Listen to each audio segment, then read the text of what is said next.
This is another one of sort of reviewing, possibly decluttering, organising and being inspired videos.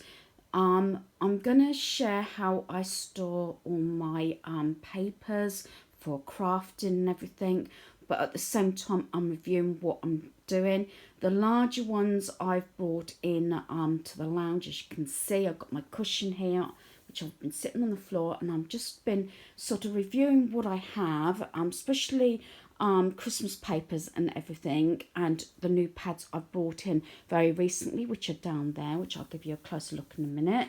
I purchased paper racks. This one I would have preferred if it was more square, but it goes into a V, but it doesn't matter. It's white. It goes with my cubby, and so it holds all the larger sort of pads and things that I can't store on my desk. So I'm going to give you a closer look at my pads and sort of just reviewing what I have. And it's a good way to do this, especially the smaller the space. I think the more frequently you have to review things.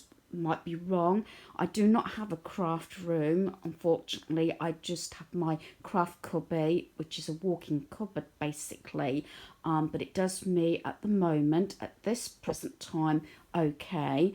But I do like to keep checking what I've got. I suppose it can be difficult even if you've got a craft space, because you can store more. So I think it's nice just to go back and review different aspects of your craft space, even if it's just a box or a bag that you have in a cupboard, just to check what you have. So I've sort of spread them out. So I've got, you might see some of them sort of on offer, like from Hobbycraft or the range. I get a lot of things on clearance from the range, and as I say, I've got all my pads spread out. I got some cardstock there and some pads that's got like glitter paper in, and then I haven't got many sheets of Christmas paper, but I've got enough, I think, for this year. I've got some smaller papers to do my cards, so I don't think that's too much of a problem unless I really come across anything different. I suppose I could bring this one over, but I put that there because it's a new one. I did get this one from the works when I was away. Snowy Christmas, so yeah, I've got that one, so that could go in that category actually. And this is another new one, the garden ones, which I'm loving.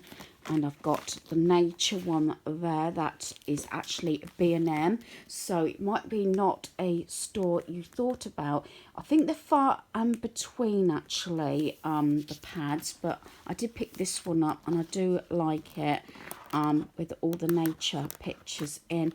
Brilliant to actually frame. And then I've got this other nature one that I was given from a friend. And then sometimes when I've been into the clearance part in Hobbycraft, you can buy these sheets. Sometimes they are 50p, 25p. I've even picked some up that have been 10p. So I've got this like fairground carousel one. I've got quite a few of the caravans for obvious reasons. And these are all like double-sided. I like that. And I think I specifically bought this because I like the wood effect. And then I got this one that actually could go with me travel journal. And then I got these sort of pads that really don't fit on my desk, so I normally keep those in the paper rack. I got like World of Sport there. This is another Christmas one, although I think it's got only little bits and pieces. I got the JoJo's Dreamland set there. And then over here, I've got the sets. I've got Frozen 2, which was a magazine. I've got Peter Rabbit there. And say a lot of these sort of things I get from the range, because I do these sort of things in the caravan. I might be taking that the next time we go. And that's the one that, if not before this one or after this video, I'll explain. I've done some more Christmas cards while either at home or in the caravan. And then I've got some of the frozen ones. This was another range that I actually got from the range. And then this one was only £1. This one was from the range to make birthday cards. And this also came from the range. This is the second one, but this one's slightly different one from the one that I've used previously. And I practically used the other one up, but I think the remaining pieces are in my craft stash, actually in the caravan. So I'm going to, now I've reviewed all this, I'm going to put this all back in the paper rack, and I'll share where I store all my other papers, just so it gives you some ideas depending on what space you have available.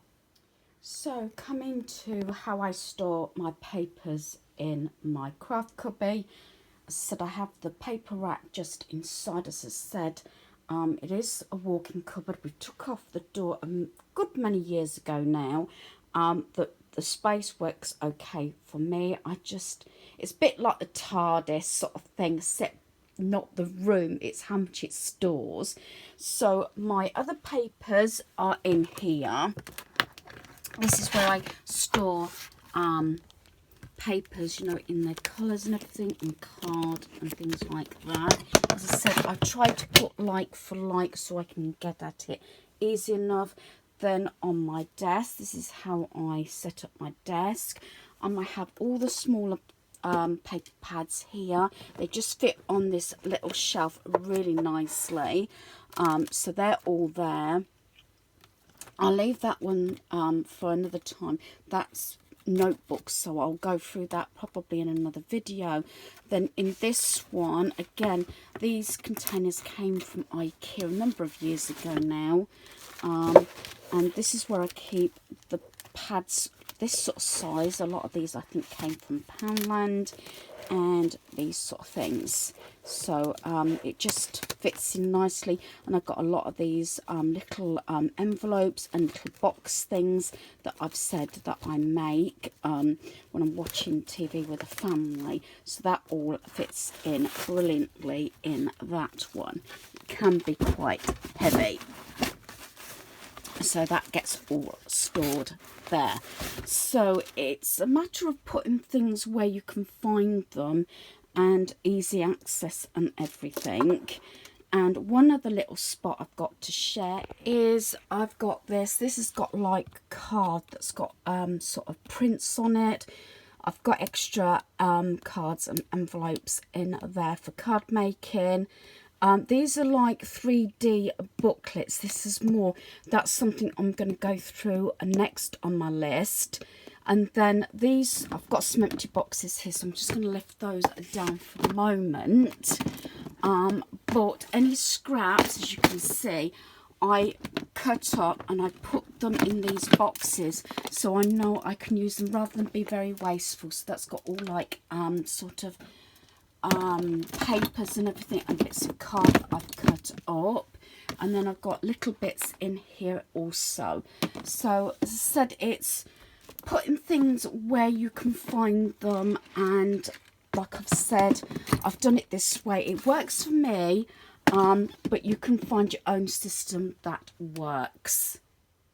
So I'm hoping this video will inspire you, whether you have a drawer, cupboard, room, even a bag or a box, to get yourself organised, review what you have, and constantly check in what I say you actually have in your home, because you might unearth some little mini treasures that you've either forgotten about and surprise yourself. So like I said, I'm doing this series at the moment to inspire you to make life as easier as possible for yourself. So thanks for watching. Goodbye.